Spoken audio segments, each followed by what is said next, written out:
ఇది ఒక్క తెలంగాణ సమాజం తిరుగుబాటు అనేది తెలంగాణ సమాజానికి సంబంధించిన అంశమే కాదు.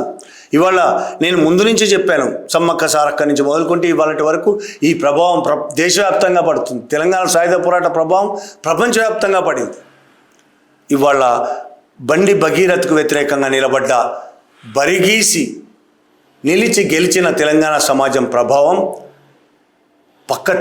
తెలుగు రాష్ట్ర పక్క ఆంధ్రప్రదేశ్ మీద కూడా పడింది. మిగతా రాష్ట్రాల మీద కూడా పడే ఉంటుంది. ఆంధ్రప్రదేశ్లో ఉన్న అనేక మంది ప్రజాస్వామికవాదులు, నిజాయితీగా అన్యాయానికి వ్యతిరేకంగా నిలబడేవాళ్ళు తెలంగాణ సమాజం చూపించిన తెగువను మెచ్చుకుంటున్నారు. సోషల్ మీడియాలో మనం చూస్తే కనబడుతుంటాయి.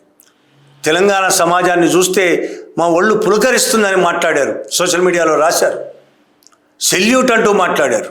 కొంతమంది అక్కడి కమ్యూనిస్టు మిత్రులైతే రెడ్ సెల్యూట్స్ తెలంగాణ ప్రజానీకానికి అని మాట్లాడారు.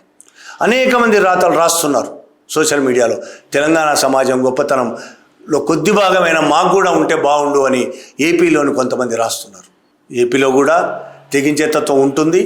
ఇవాళ కాకపోతే రేపు బయటపడచ్చు. శ్రీకాకుళం రైతాంగ సాయుధ పోరాటం నడిచిన గడ్డ అది. కాబట్టి అది కూడా తక్కువేం కాకపోవచ్చు. కానీ తెలంగాణ సమాజం మాత్రం ప్రతి మూలమలుపులో నిలబడింది, న్యాయం కోసం నిలబడింది, తెగించింది, అన్యాయానికి వ్యతిరేకంగా నిలబడింది. ప్రతి మూలమలుపు ఈ సమాజం అభివృద్ధి మొత్తం తన పోరాటంలోనే ఉంది అనేది నిరూపిస్తూ వస్తుంది. తెలంగాణ సమాజం పుట్టినప్పటి నుంచి ఇప్పటి వరకు తన అభివృద్ధి మొత్తం అది చేసిన పోరాటంలో, అది నడిచిన దారిలో ఉంది. ఆ దారి మరింత గొప్పగా ఉండాలని, ఇదే తీరు చివరి వరకు కొనసాగాలని కోరుకుంటున్నాను.